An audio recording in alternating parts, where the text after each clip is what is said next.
Modalidades de iniciações.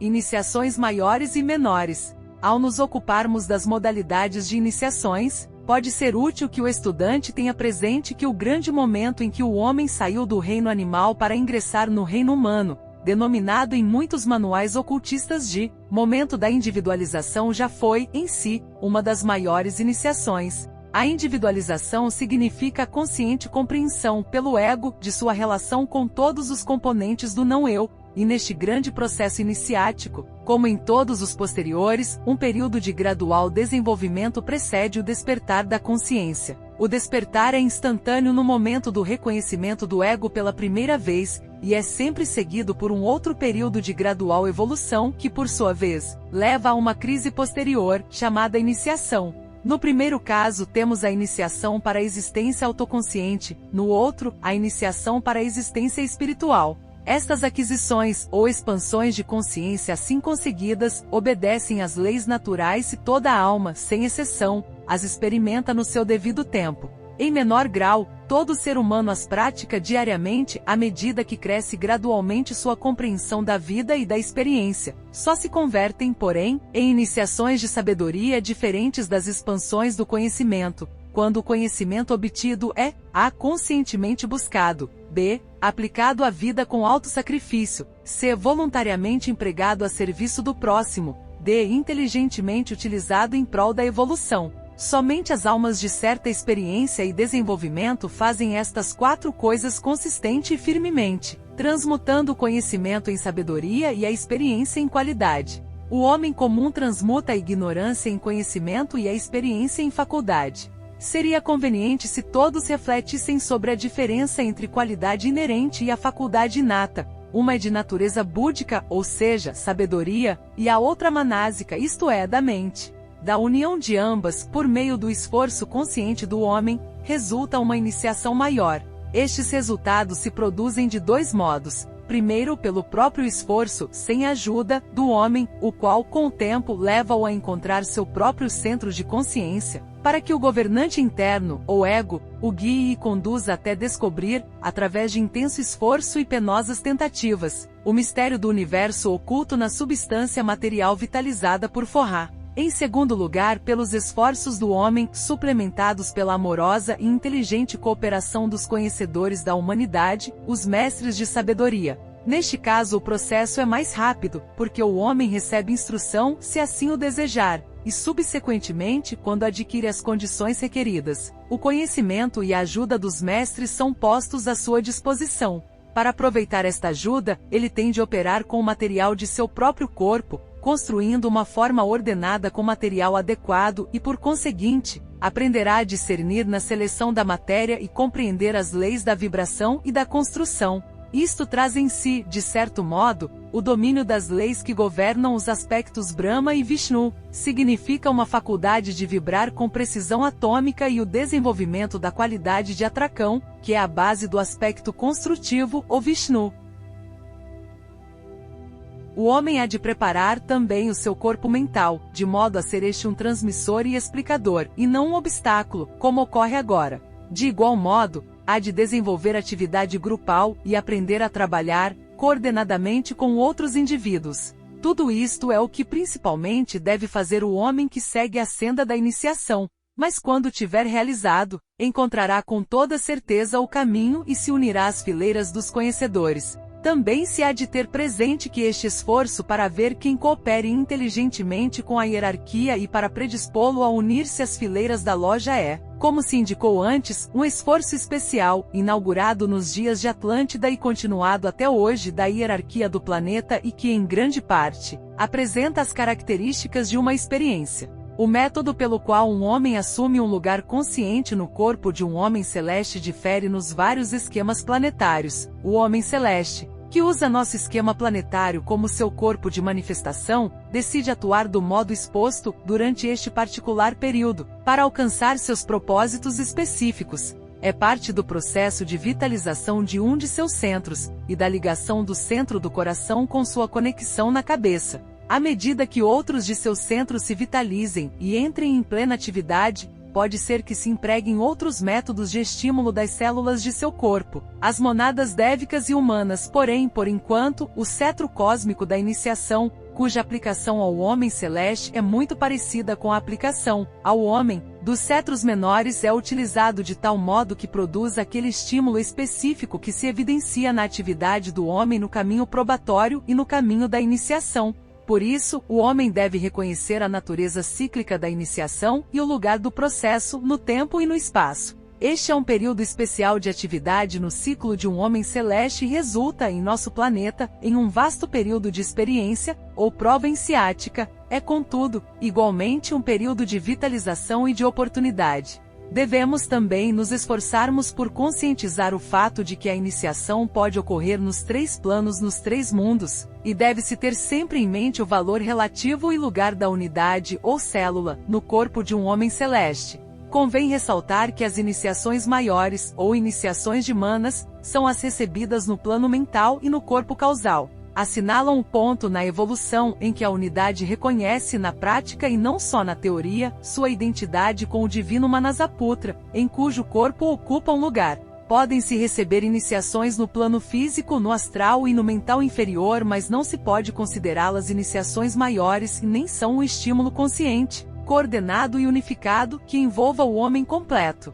Consequentemente, um homem pode receber a iniciação em cada um dos planos. Porém, somente as iniciações que assinalam sua transferência do quaternário inferior para a tríada superior são assim consideradas. Assim, temos 3 graus de iniciações. Em primeiro lugar, as iniciações em que o homem transfere sua consciência dos 4 subplanos inferiores dos planos físico, astral e mental, respectivamente, para os 3 subplanos superiores. Quando isto se efetua no plano mental, o homem é conhecido tecnicamente como um discípulo, um iniciado, um adepto. Utiliza então cada um dos 3 subplanos superiores do plano mental como ponto de partida a partir do qual abre caminho, dos 3 mundos de manifestação humana, em direção à tríada superior. Portanto, é evidente que as iniciações menores podem ser alcançadas no plano físico e no astral, pelo domínio consciente dos seus 3 subplanos superiores. Estas são realmente iniciações, no entanto, não fazem do homem o que se chama, tecnicamente, um mestre de sabedoria, mas, simplesmente, um adepto de grau inferior.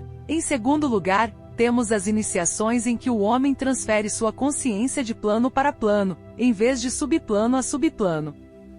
Precisamos examinar cuidadosamente este ponto. Um verdadeiro mestre de sabedoria não só recebeu as iniciações menores antes referidas, como também já deu os 5 passos envolvidos no controle consciente dos 5 planos da evolução humana. Falta-lhe receber as 2 iniciações finais que o converterão respectivamente em Shon do 6º grau e em um Buda, antes de dominar os 2 planos restantes do sistema solar. Portanto, é óbvio que esteja certo falar-se das 7 iniciações, como da mesma forma o seria enumerar 5, 10 ou 12 iniciações. O assunto é complicado para os estudantes de ocultismo, devido a certos fatores misteriosos, dos quais nada se pode saber e que por enquanto lhes são incompreensíveis. Tais fatores se fundamentam na individualidade do próprio homem celeste e envolvem mistérios referentes ao seu karma pessoal, ao objetivo que ele tenha, com respeito a algum ciclo particular, e ao focalizar a atenção do ego cósmico de um homem celeste em seu reflexo, o homem celeste em evolução, de um sistema solar. Também se pode encontrar um outro fator em certos períodos de estímulo e de vitalização aumentada, como aquele produzido por uma iniciação cósmica. Estes efeitos externos produzem, naturalmente, resultados nas unidades ou células do corpo do homem celeste, provocando frequentemente acontecimentos imprevistos e aparentemente inexplicáveis. Em terceiro lugar, temos as iniciações menores ou maiores que um homem celeste pode receber, assim influindo em sua natureza inteira. Por exemplo, quando a individualização teve lugar durante a terceira raça raiz ou lemuriana, e a família humana neste ciclo veio à manifestação, ela significou uma iniciação maior de nosso homem celeste. O estímulo atual, produzindo no esforço hierárquico, está conduzindo a uma iniciação menor. Todo o grande ciclo representa uma iniciação maior de um homem celeste, recebida em um ou em outro globo, e aqui tropeça a mente, com uma complicação e muito alimento para pensar. Aos 3 pontos indicados podemos acrescentar o da entrada ou saída de algum raio particular. O pouco que se pode dizer sobre este dificílimo aspecto resume-se nas 3 seguintes afirmações. Primeiro, que as iniciações recebidas nos 4 raios menores não podem ser comparadas com a iniciação recebida nos 3 maiores. Isto se complica um pouco, porque no esquema planetário, durante a evolução cíclica, um raio menor pode ser considerado temporariamente como raio maior, por exemplo. No atual momento de nosso esquema planetário, o 7º raio da lei, ou ordem cerimonial, é considerado como um raio maior por ser um raio sintético, com o qual Mahashoggi mescla sua obra. Segundo, que as 3 primeiras iniciações são recebidas no raio do ego e ligam o homem à grande loja branca. As 2 últimas são recebidas no raio da monada e produzem um efeito definido no caminho do serviço a ser escolhido mais tarde pelo adepto. Esta afirmação deve relacionar-se com aquela já exposta, segundo a qual, a 5ª iniciação converte o homem em membro da loja maior, ou fraternidade em Sírios, e é a primeira das iniciações em Sírios. A 4ª iniciação sintetiza as iniciações do umbral da loja de Sírios. Finalmente, do raio em que se receber a iniciação, dependerá, em grande parte, o caminho de serviço subsequente. O dia da oportunidade. Cabe perguntar se estas informações são valiosas para o estudante, e seria conveniente que ele refletisse sobre o significado da entrada do presente raio da lei cerimonial, ou da magia. É o raio que se relaciona com as forças construtivas da natureza, que se refere à inteligente utilização da forma pelo aspecto vida. É em grande parte o raio do trabalho executivo com o objetivo de construir, coordenar e produzir coesão nos 4 reinos inferiores da natureza. Podemos distingui-lo principalmente pela energia manifestada no ritual, embora esta palavra não deva rebaixa-se a ser usada em relação com os ritos maçônicos ou religiosos. Seu conceito é muito mais amplo e inclui os métodos de organização empregados em todas as comunidades civilizadas, como os do mundo do comércio e das finanças e nas grandes empresas de negócios. Sobretudo nos interessa por ser o raio que proporciona a oportunidade às raças ocidentais. Chegará um tempo em que as raças ocidentais, com sua ativa mente concreta e sua vasta capacidade para negócios, poderão receber a iniciação em um raio considerado temporariamente como raio maior, isto, por meio da força vital da organização executiva,